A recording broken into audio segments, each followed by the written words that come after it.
आप सभी का स्वागत है हमारे यूट्यूब चैनल द स्टडी गोल में। और हम जीवन कौशल देख रहे हैं। जीवन कौशल के अंतर्गत हमने पुरस्कार एवं दंड टॉपिक कवर किया। उसके बाद WHO ने जो 10 जीवन कौशल बताए थे उसको कवर किया। उसके बाद हमने अभिप्रेरणा यानी कि मोटिवेशन उसको कवर किया। और आज का टॉपिक जो है हम देखेंगे कि संवैधानिक एवं मानवीय मूल्य। तो संवैधानिक एवं मानवीय मूल्य जानने से पहले हमको ये पता होना चाहिए कि मूल्य क्या होता है।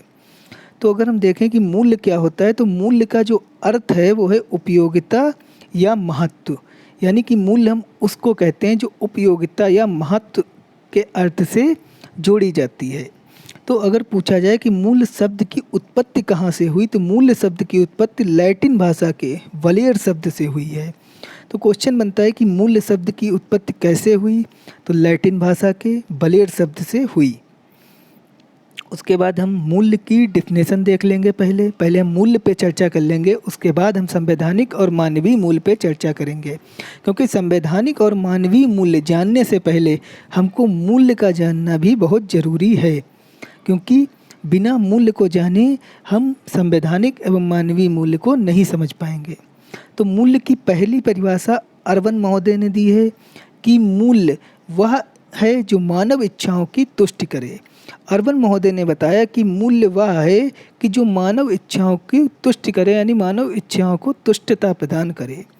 नंबर 2, जोसेफ फिशर ने अपनी डिफिनेशन दी है कि मूल्य वे मानदंड हैं जो संपूर्ण संस्कृति और समाज को सार्थकता प्रदान करते हैं। ये इम्पॉर्टेंट है कि मूल्य वे मानदंड हैं जो संपूर्ण संस्कृति और पूरे समाज में वो कोई भी वर्ग हो, सभी को एक सार्थकता यानी कि एक वो मार्ग, एक वो वे उपलब्ध कराते हैं जिससे एक तरीके का मानदंड बन जाता है कि हमें क्या सही है क्या गलत है।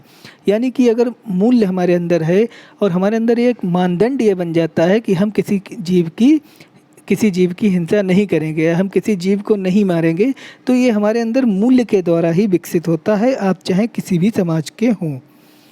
उसके बाद इनसाइक्लोपीडिया ब्रिटानिका ने बताया है कि जो जीवन को अस्तित्व एवं गति प्रदान करे वही मूल्य है। इनसाइक्लोपीडिया ने बताया कि जो जीवन को अस्तित्व में लाए, यानी कि बिना मूल्य के जीवन अस्तित्व विहीन है। बिना मूल्य के जीवन मानव जो है वो जानवरों की भांति हो जाएगा, क्योंकि मानव के अंदर जब मूल्य ही नहीं होंगे तो उसका अस्तित्व ही नहीं होगा।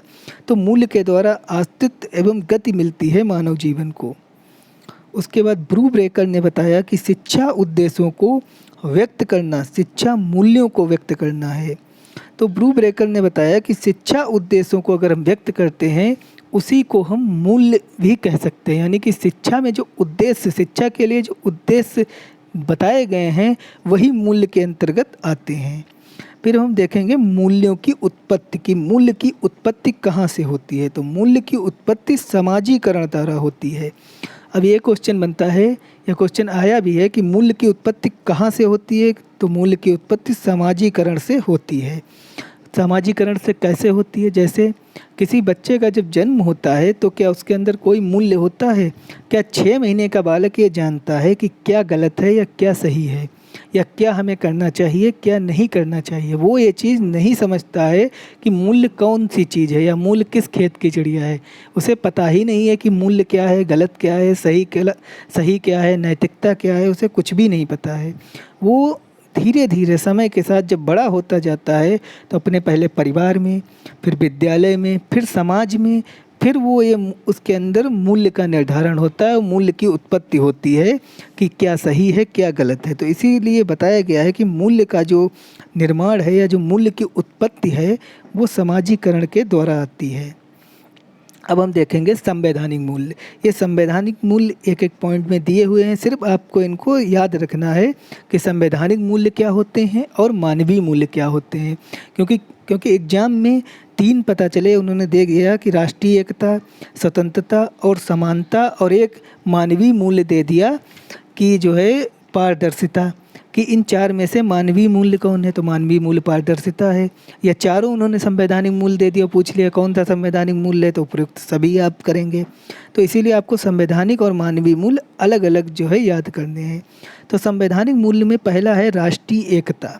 संवैधानिक मूल्य के अंतर्गत आता है कि भारत में अलग अलग धर्म हैं, अलग अलग भाषाएं हैं, लेकिन सभी की अगर राष्ट्र की एकता की बात आ जाए तो सभी एक हैं, राष्ट्र के लिए सभी एक हैं। अगर कहीं पे राष्ट्रीय एकता की बात आएगी तो राष्ट्रीय एकता में सभी एक समान खड़े होंगे, वो किसी भी जाति के हों, किसी भी धर्म के हों। नंबर 2 स्वतंत्रता। भारत में प्रत्येक नागरिक को स्वतंत्रता है, कहीं भी आने की, कहीं भी जाने की, कहीं भी रहने की। नंबर 3 समानता। भारत के संविधान के आगे सभी को एक समानता प्राप्त है, चाहे वो निर्धन हो, चाहे धनी हो, चाहे वो यूपी का हो, चाहे वो मध्य प्रदेश का हो, या वो किसी भी जाति से हो, हिंदू हो, मुस्लिम हो, सभी को एक समान न्याय मिलेगा और सभी के लिए एक संविधान है। नंबर 4 धर्मनिरपेक्षता। सभी का अलग अलग धर्म है, जो भी अपना धर्म मानना चाहे वो मान सकता है, मतलब किसी को ज़बरदस्ती नहीं है कि वो इस धर्म का पालन करे। सभी को अपने अपने धर्म पालन करने का या निर्णय लेने का सभी को अपना मत है, कोई भी किसी भी धर्म का पालन कर सकता है। बंधुत्वपन। सभी बंधुत्वपन से, भाईचारे से रहेंगे। प्रभुत्व संपन्नता। भारत एक प्रभुत्व संपन्न राज्य है। भारत अपनी आंतरिक मामले और बाहरी मामले दोनों मामलों में खुद सक्षम है। वो किसी बाहरी देश से इससे इजाज़त नहीं लेगा कि भारत के अंदर कोई आंतरिक मामला है तो वो इंग्लैंड आके भारत को नहीं बताएगा, क्योंकि भारत अपने आंतरिक मामले और बाह्य मामले दोनों में निर्णय करने में सक्षम है। उसके बाद समाजवाद। समाजवाद से अंतर्गत है कि सभी समाजवाद के अंतर्गत आते हैं, सभी एक समान और सामाजिक तौर पे रहेंगे, मतलब कोई किसी की हिंसा नहीं करेगा। प्रजातंत्र। हमारे यहाँ जो डेमोक्रेटिक है वो प्रजातंत्र है कि अगर भारत का राष्ट्रपति है उसको जब चाहे तब हम उसको पद से हटा सकते हैं, और एक आम नागरिक वो भी राष्ट्रपति का चुनाव लड़ सकता है, क्योंकि राष्ट्रपति जो है उसका चुनाव है, राष्ट्रपति का जो चयन है वो जनता करेगी। जनता प्रत्यक्ष रूप से तो नहीं करती, लेकिन जनता अप्रत्यक्ष रूप से राष्ट्रपति के चुनाव में भाग लेती है। सहिष्णुता। उसके बाद न्याय कि सभी को एक समान न्याय मिलेगा। विचार। सभी को अपने अपने विचार रखने का मत है।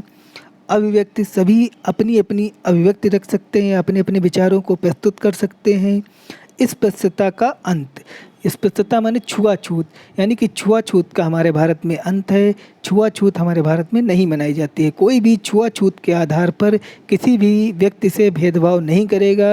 अगर वो ऐसा करता है तो वो सज़ा का भागीदारी होगा, क्योंकि छुआछूत हमारे वहाँ नहीं है। छुआछूत का अंत हो चुका है, कोई भी किसी से छुआछूत नहीं मनाएगा। उसके बाद हम देखेंगे मानवीय मूल्य। मानवीय मूल्य के अंतर्गत पहला है सत्य, हमें सत्य बोलना चाहिए। दूसरा है अहिंसा, हमें किसी भी जीव की हिंसा नहीं करनी चाहिए। अब यहीं पे ऐसे क्वेश्चन पूछ लेगा कि जैसे दे दिया सत्य, अहिंसा, आस्थे और धर्मनिरपेक्षता।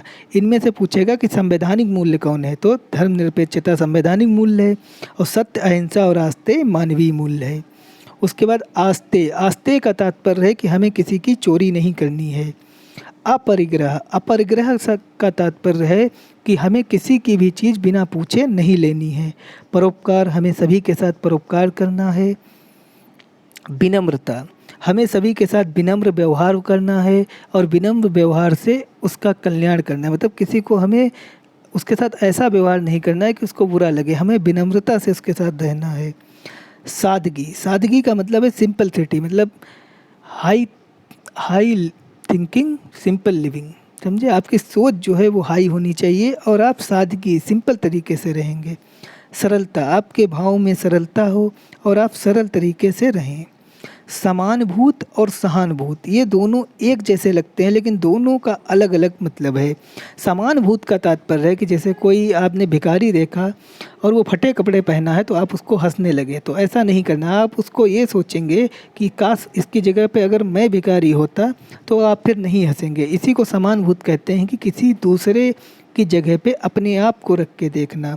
और सहानुभूत का तात्पर्य है कि आपने उस भिखारी को फटे कपड़ों में देखा तो आपने तुरंत उसको नए कपड़े दिला दिए, इसी को सहानुभूत कहते हैं। पारदर्शिता, आपके जो कार्य हैं या आपके जो निर्णय हैं उसमें पारदर्शिता होनी चाहिए। जवाबदेही, आपका कोई भी ऐसा निर्णय वो सही हो या गलत हो, आपको उसके प्रति जवाबदेही देनी होगी। आत्म जागरूकता, हमें खुद से अपने आप को जागरूक करना होगा, तभी देश जागरूक होगा। ईमानदारी, हमें अपने अंदर ईमानदारी के गुण का निर्माण करना होगा। निष्पक्षता, हमारा भाव या हमारा निर्णय वो निष्पक्ष हो, उसमें कोई पक्षपात ना हो। समानता, हमें सभी को एक समान देखना होगा। ऐसा नहीं कि आप इंटरव्यू लेने जा रहे हैं तो आपने सोच लिया है कि हमें सिर्फ अपनी ही कास्ट के लोगों को सिलेक्ट करना है, तो ऐसा नहीं, आपके लिए सभी एक समान हैं और आप सभी के साथ एक समान व्यवहार करेंगे, किसी के साथ पक्षपात नहीं करेंगे। उसके बाद ये नोट देखेंगे कि 1986 की नीति में मानवीय मूल्यों पर जोर दिया गया है। क्वेश्चन बनता है कि मानवीय मूल्यों पर कब जोर दिया गया है, तो 1986 की नीति में। उसके बाद हम देखेंगे शैक्षिक मूल्य। शैक्षिक मूल्य से तात्पर्य है कि जो एनसीईआरटी ने बताए हैं, तो एनसीईआरटी ने 4 शैक्षिक मूल्य माने हैं। उनमें पहला है श्रम। यहीं पे पहला ही क्वेश्चन एक बन जाता है कि एनसीईआरटी ने कितने शैक्षिक मूल्य माने हैं, तो एनसीईआरटी ने 4 शैक्षिक मूल्य माने हैं। पहला है श्रम। श्रम का तात्पर्य है कि हमें परिश्रम करना होगा, मेहनत करनी होगी। यानी कि अगर हमें परीक्षा पास करनी है तो ये नहीं कि हम नकल करके पास करेंगे, हमको मेहनत करके पास करनी है। नंबर 2 सफाई एवं सच्चाई, हमें सफाई रखनी है, स्वच्छता रखनी है और हमें सच्चाई के मार्ग पर चलना है। नंबर 3 समानता एवं सहयोग, हमें सभी के साथ एक समान व्यवहार करना है, क्यों ना वो छोटा हो, बड़ा हो या निर्धन हो, धनी हो, सभी को हमें एक समान देखना है और सभी के साथ हमें सहयोग भाव से रहना है। बंधुत्व एवं भाईचारा, हमें सभी के साथ बंधुत्व और भाईचारे से रहना है। उसके बाद एक और ये नोट आता है कि एनसीईआरटी ने 83 मूल्य माने हैं। अब आप यहाँ पे कंफ्यूज हो जाएंगे कि यहाँ पे एनसीईआरटी ने 4 शैक्षिक मूल्य माने, यहाँ पे 83, तो क्वेश्चन जब आएगा कि एनसीईआरटी ने कितने शैक्षिक मूल्य माने हैं तब आप 4 टिक करेंगे, और जब क्वेश्चन आएगा एनसीईआरटी ने कितने मूल्य माने हैं सिर्फ, तो 83। जब शैक्षिक मूल्य पूछे एनसीईआरटी का तो 4, और जब सिर्फ मूल्य पूछे तो 83, क्योंकि शैक्षिक मूल्य 4 हैं और एनसीईआरटी ने 83 मूल्य माने हैं। तो आज का ये टॉपिक संवैधानिक एवं मानवीय मूल्य समाप्त हुआ, और जो इम्पोर्टेंट फैक्ट थे या जो परीक्षा की दृष्टि से अत्यंत महत्वपूर्ण थे, हमने उन्हीं तथ्यों को लिया है और वही चीज़ हमने वीडियो में रखी है। इसके अतिरिक्त संवैधानिक एवं मानवीय मूल्य से कुछ भी बाहर का नहीं आएगा। अगर आपको हमारा वीडियो पसंद आए, सब्सक्राइब करें, लाइक करें और हमसे जुड़ें। धन्यवाद।